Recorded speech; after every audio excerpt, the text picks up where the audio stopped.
Hello, it's the Security Weekly News, episode 179. Welcome to the week of 16 January 2022. We've got WordPress, Firefox Relay, multiple Microsoft, White House summits, Russia strikes back, VPNLab, my crush on Judy Jetson, and the amazing Aaran Leyland. Stick around.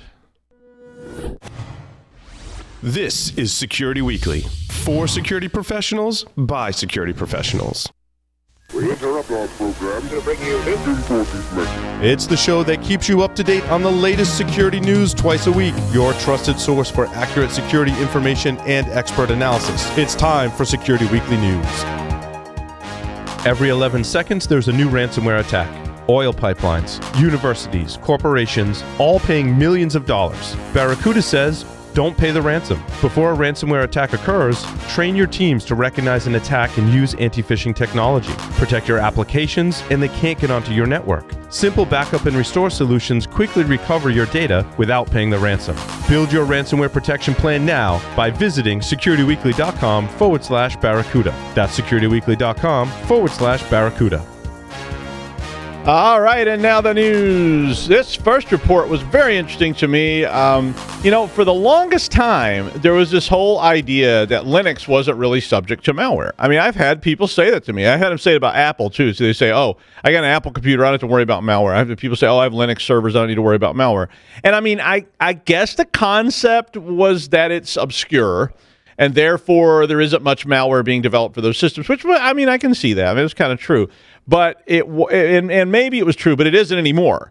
So this particular article stated that the number of malware infections targeting Linux rose 35% in 2021.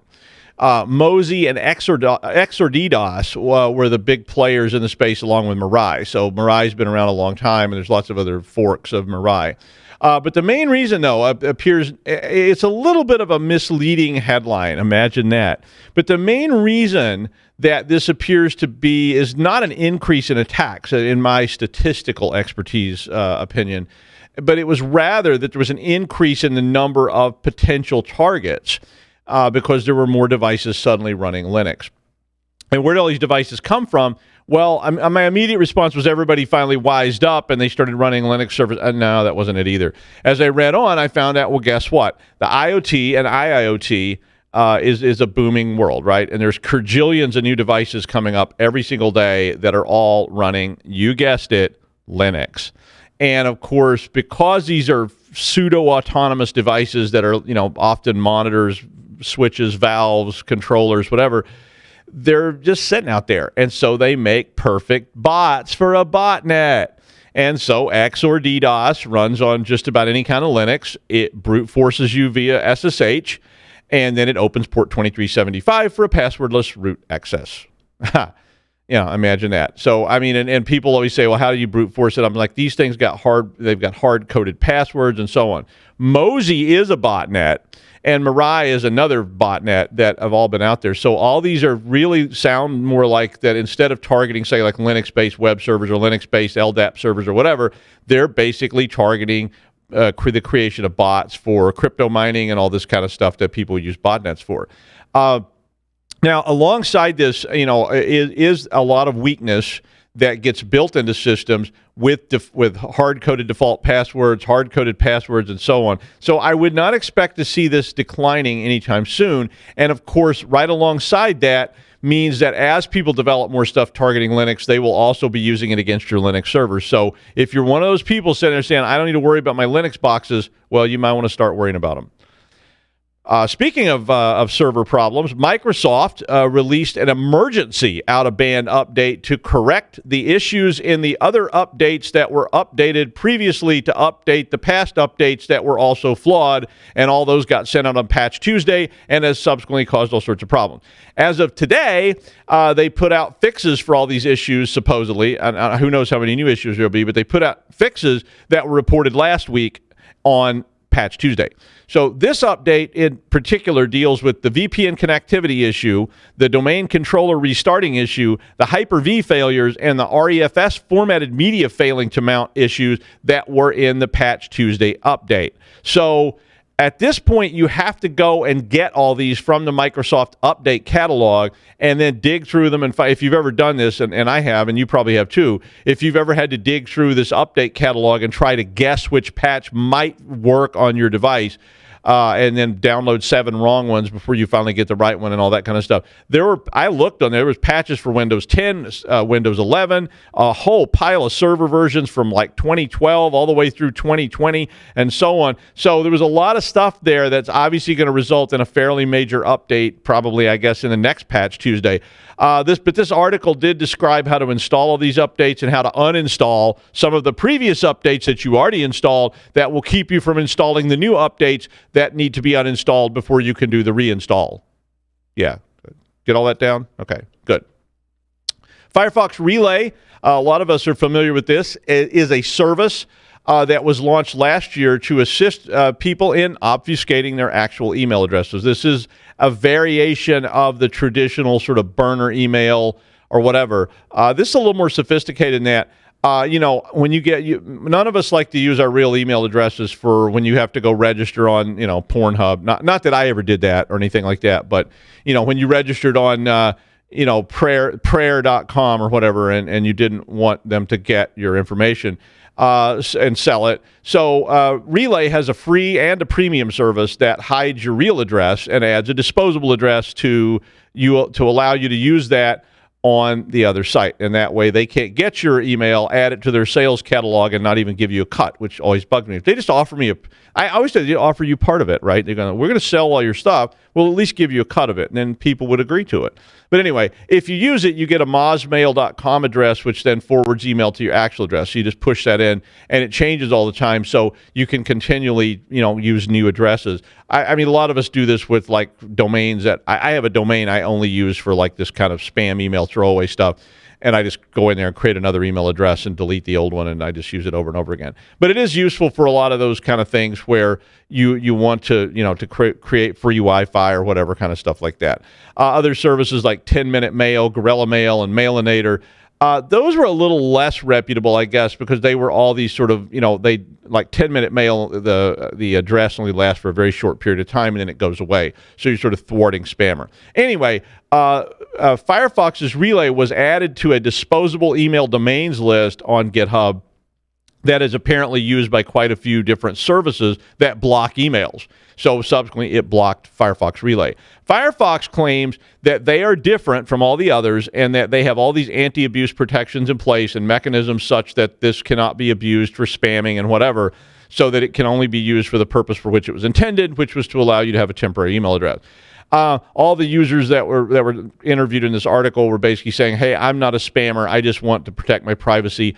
So, and I think there is something to that, because I'm not a spammer, but I do like to not give out my email address, even though people are constantly wanting me to give out my email address.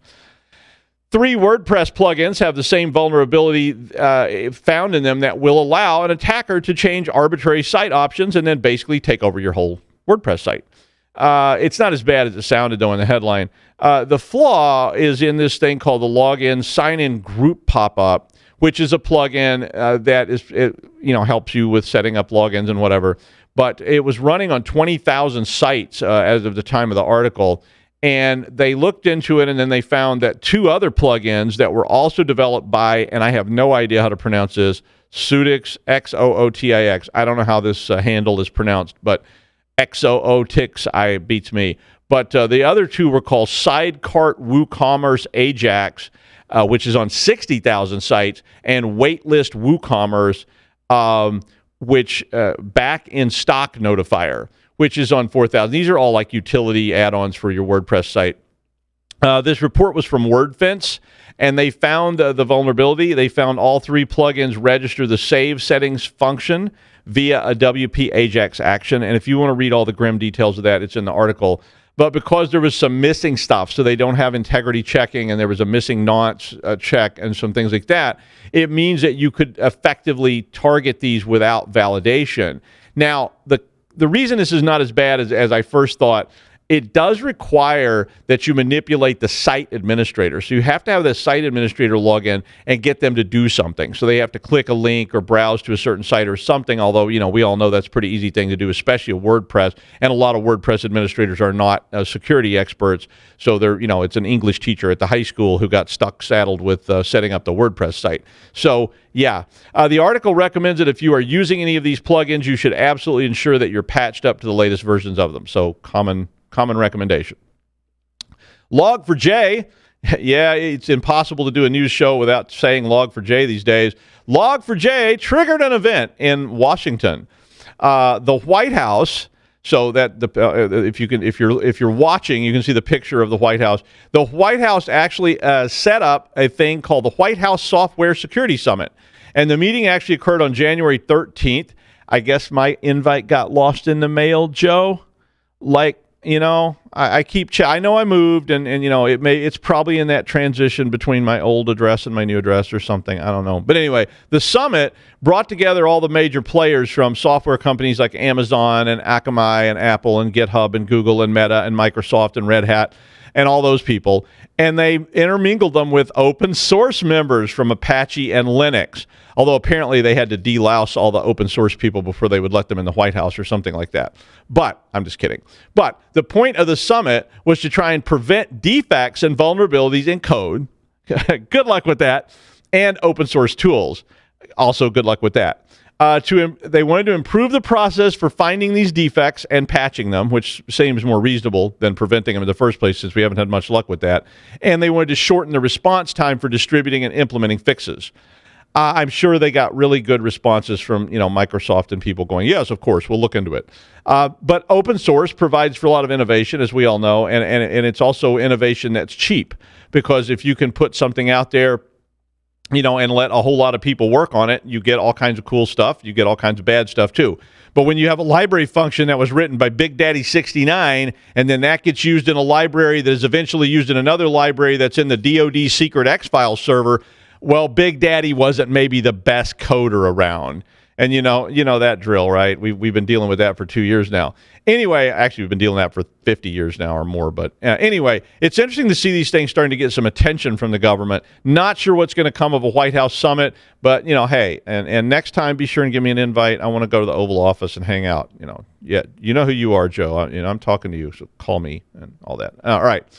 Speaking of government responses, apparently Russia decided to have its top law enforcement agency do a very high-profile takedown of evil ransomware operatives and their resources. This put a lot of news cycles dedicated to how and why this was going on, and it starts to sound like a backstory of Bullwinkle and Rocky cartoons. I mean, basically, Russia said they were acting on the request of the United States, which, I'm sure that's true. The U.S. probably sends them requests all the time. In the past, they pretty much said, sure, we'll keep taking under advisement, and they don't do anything about it. But all of a sudden, here we go. It was very weird, considering, that especially how the Russian forces are right now surrounding U.S. buddy, the Ukraine, and there was 70 Ukrainian government sites taken out and defaced, in the last couple of days by possibly Russia. Russia's been linked to the data wiping attacks in the Ukraine and website defacements in the Ukraine and all this. The whole thing is really weird. Russia, are they really interested in cleaning up malware gangs and so forth? I don't know. In the past, I'm never going to get back into Russia, am I? But, in the past, they basically said, if you don't hack anything or do anything in Russia, we'll leave you alone. And so, there was a lot of that, but there was a lot of tension about it as well. Now, it's been suggested that Joe Biden may well hire Donald Trump to fight Vladimir Putin in a Texas cage match on pay-per-view in order to settle the Ukrainian matter once and for all. And I know I, for one, would pay to see that absolutely, especially if they fight shirtless. But since that's been kind of slow in development, maybe this is just a nod to some sort of diplomacy attempt that happened back channel. I need Jeff Mann here to explain it all to me, but he's not here right now. But the U.S. is all, forever, ever since I was a little kid, been accusing the USSR, Russia, of harboring criminal gangs, being a general all-around bad guy, Boris and Natasha, all that stuff. But so it's maybe REvil is some kind of sacrificial lamb. The U.S. is mad. They're banging their drums and rattling their sabers, and Russia goes, you know what we're going to do? We're going to help you out here. We're going to take those evil REvil bastards out. And, and the U.S. had already compromised REvil already last year, so, did it really accomplish anything anyway? But they did seize a whole lot of rubles and euros and all kinds of stuff and arrested a bunch of people, and now I guess they're all off to the gulag now. I do think if more international issues were solved with leaders fighting in a pit, we would not only have tougher leaders, but it would at least be entertaining to see, Kim Jong-un take on Kamala Harris in a cage match or something like that. But anyway, the arrest and seizure of REvil does send a message to other Russian gangs, which may mean that you're no longer safe and we may decide to sacrifice you for the cause, or who knows what they're really up to. But, basically, it should be an interesting thing going forward to keep an eye on. VPNLab is a VPN service, imagine that due to the name, that has been used, who wrote this crap, that's been used by attackers in the past. Europol went after 15 servers in 10 different countries to actually take the service down. Germany, Czech Republic, France, Latvia, Hungary, Ukraine, the UK, and the US, and Canada were all part of this operation. VPNLab has been around since 2008 and offered anonymous browsing for very low price, and was often advertised in the dark web as being an anonymous way to, do things. According to the article, the service was used for the distribution of malware and ransomware and among other things. But an attack on a German city, which I presume is Hanover, in 2019 originated from VPNLab servers and was used to send Ryuk ransomware all over the place. And so a task force was formed then to investigate this attack.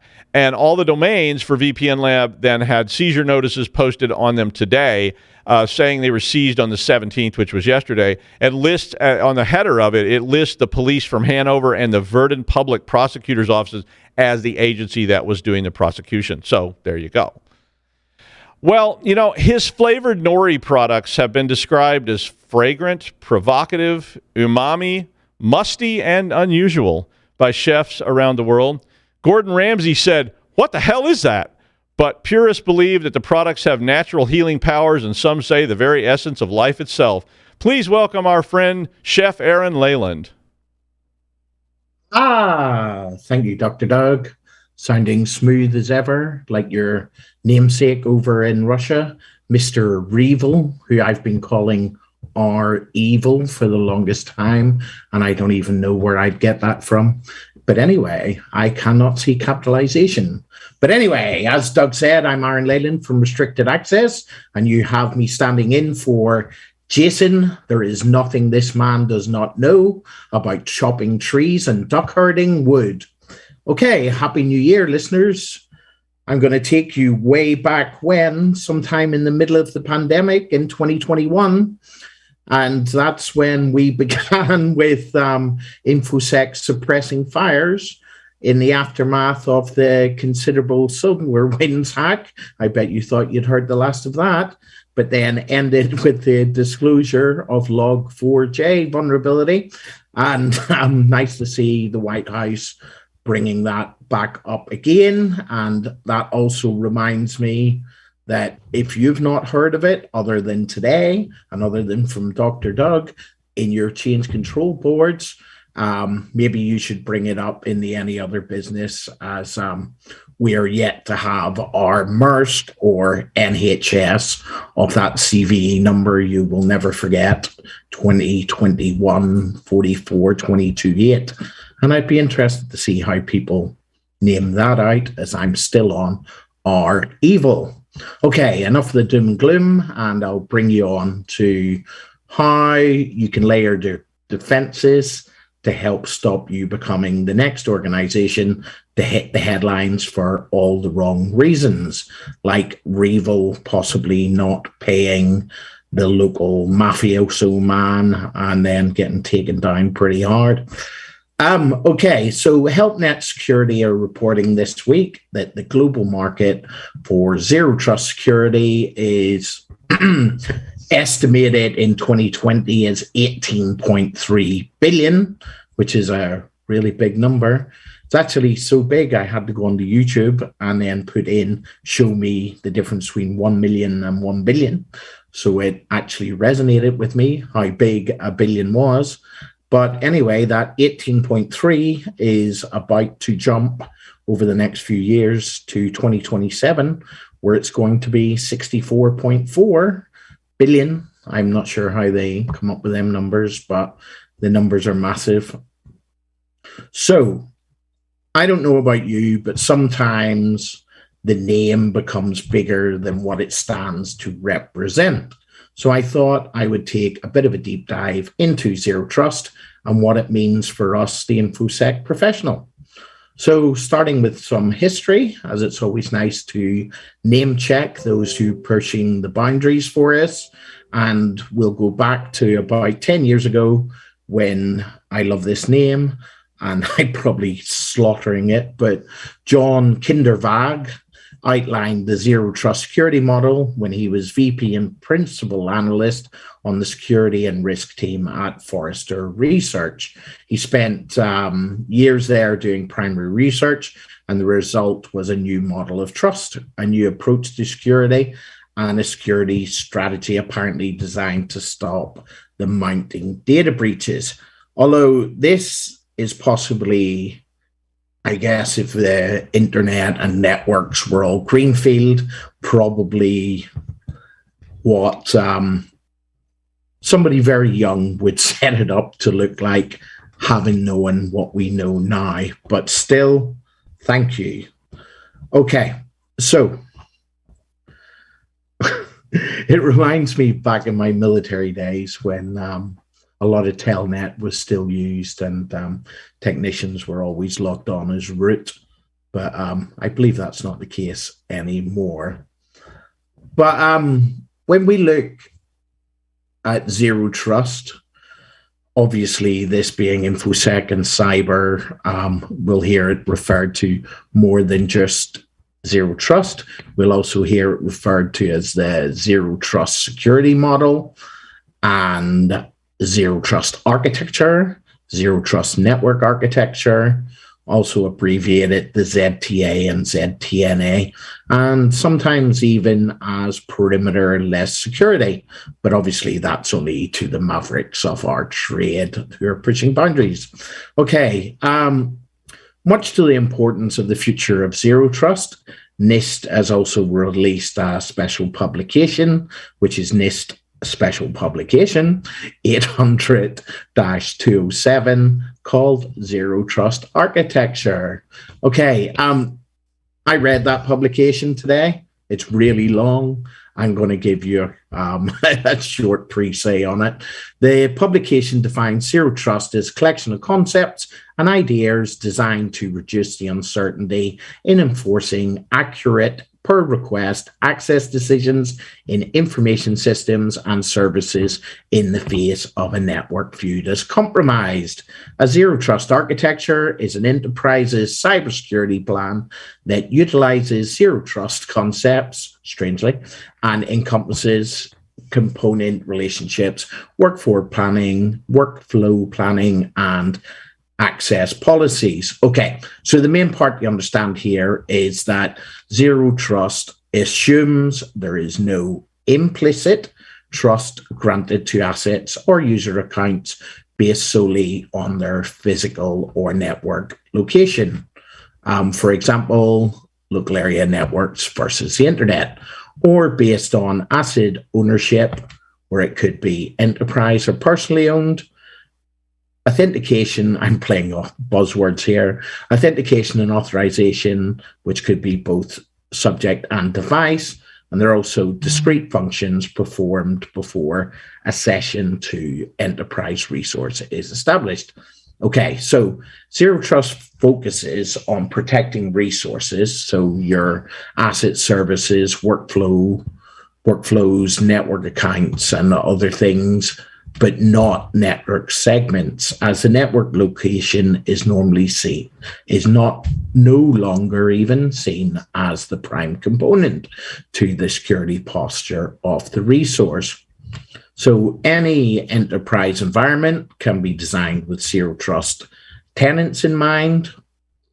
But you will be glad to know that most organizations already have some elements of zero trust in their enterprise infrastructure, and you're probably on your way to implementation, or at least I hope you're on your way to some sort of implementation.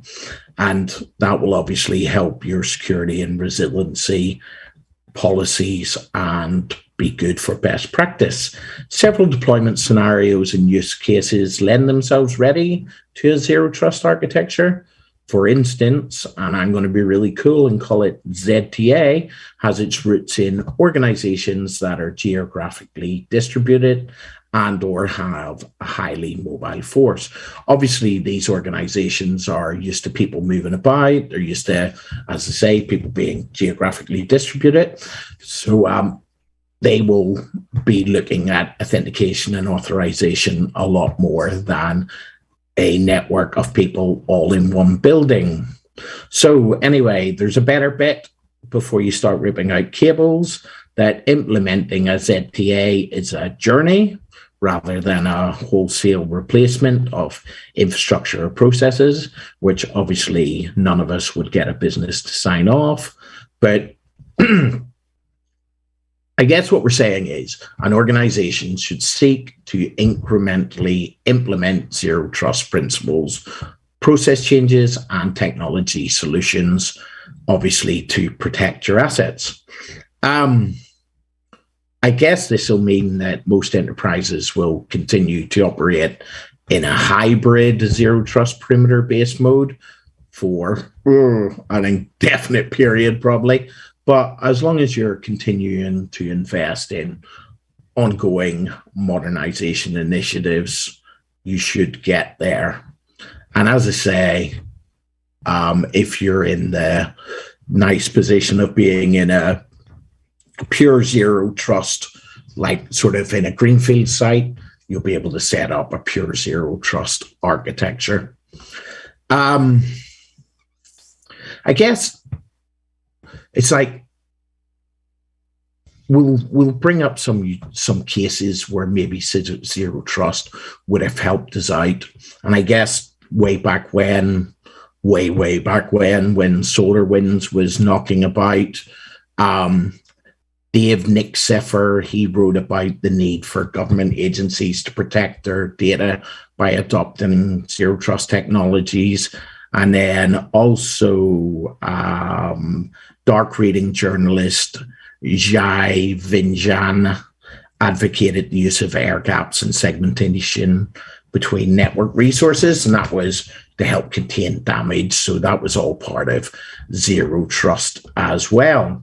But as mentioned on our ad as we come in this evening, and it talked about pipeline sort of attacks, Jerry Grealish, he stated in an article called Colonial Pipeline Hack and Zero Trust, he literally goes into about the pipeline hack and how it took it down, led to widespread fuel shortages, was a complete and utter nightmare. It obviously brought up discussions and regulation about cybersecurity and nicely brought it to the forefront of the government agendas.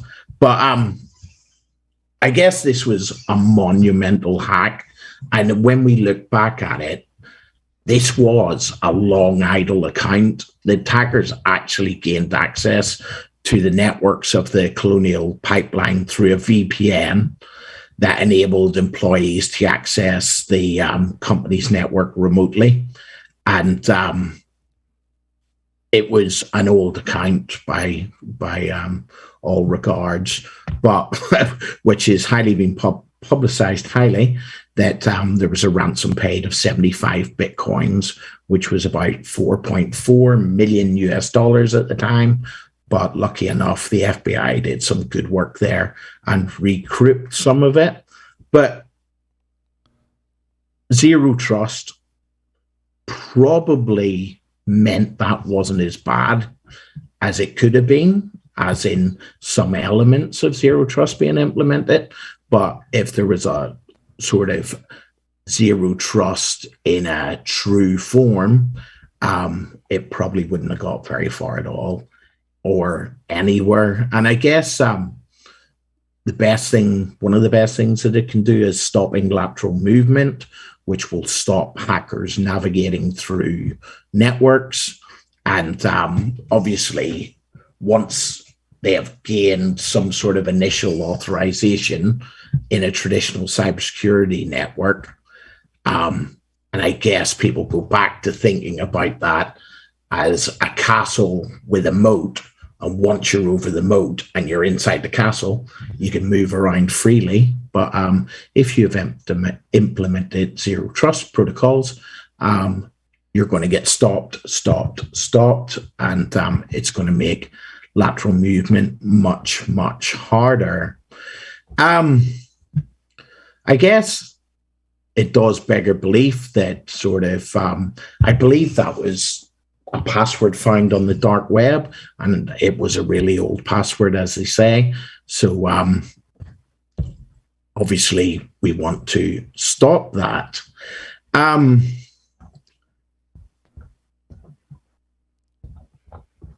just going to go over, it's like there's the core philosophy of zero trust, and it obviously assumes then that all users are malicious, that not everybody within the castle are the good guys, and it rejects the notion that users should have free access to an entire network once they've been authorized access to a specific resource. So in keeping with the assumption that every user may represent a threat, zero trust eliminates or drastically reduces the ability for authorized users to move laterally once they were inside the network.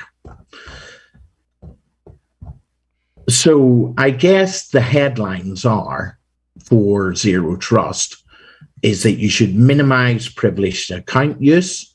So administrative access obviously poses a risk, and they typically enable free movement through an entire network. So minimize the risk by only having people that require extra privileges to have them extra privileges. And if they're signing on to check their email, they should not be signing on with them extra privileged accounts. Also, there's the zero trust network access, and that enforces, which we hear all the time through CISP and CISM and every other course that I've done in cyber, the principle of least privileged access. So only let your users, so if someone's on that account, only let them access what they should be able to access, and don't give them the free run of the castle. But then we have something that sounds really cool, micro segmentation, and that limits what users have access to and creates barriers within the network itself to limit lateral movements between right down to components.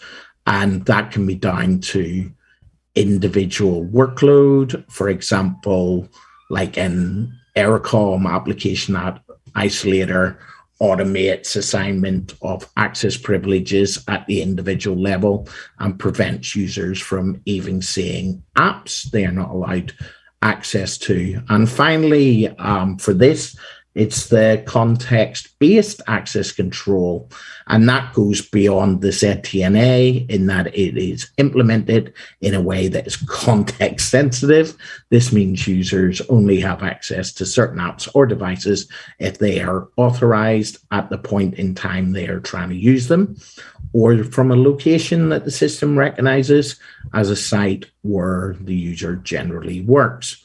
Obviously, with these more granular access controls, adopting zero trust principles means that even if attackers gain access to a network, they can't move laterally and breach the entire system or spread malware or ransomware throughout. So, in summary, I guess as we become increasingly dependent on billions of interconnected devices, and it's sort of the thinking about the compromise of infrastructure of modern life, cybersecurity becomes more and more important, and zero trust becomes more and more important. And as we tell you every week, cybercrime also continues to grow in sophistication, but a lot of it obviously isn't that sophisticated as leaving a password on the dark web unchecked. But I guess that's sort of older paradigms of protection. So we look to modern day security. And as your company and my company and all companies transition to hybrid cloud, multi-cloud systems, these threats become more and more prevalent. I guess I don't need to tell you not to buy snake oil or silver bullets. And the term zero trust is thrown around and misused and misinterpreted to fulfill the nasty agenda of vendors looking to make their solutions more attractive and compelling.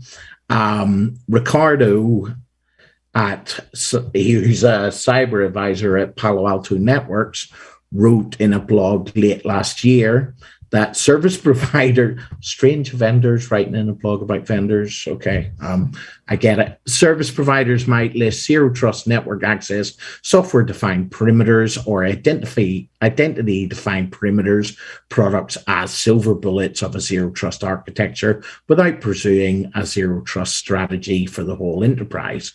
So he says we need to strategically remove implicit trust from IT systems and constantly validate every digital interaction in the process.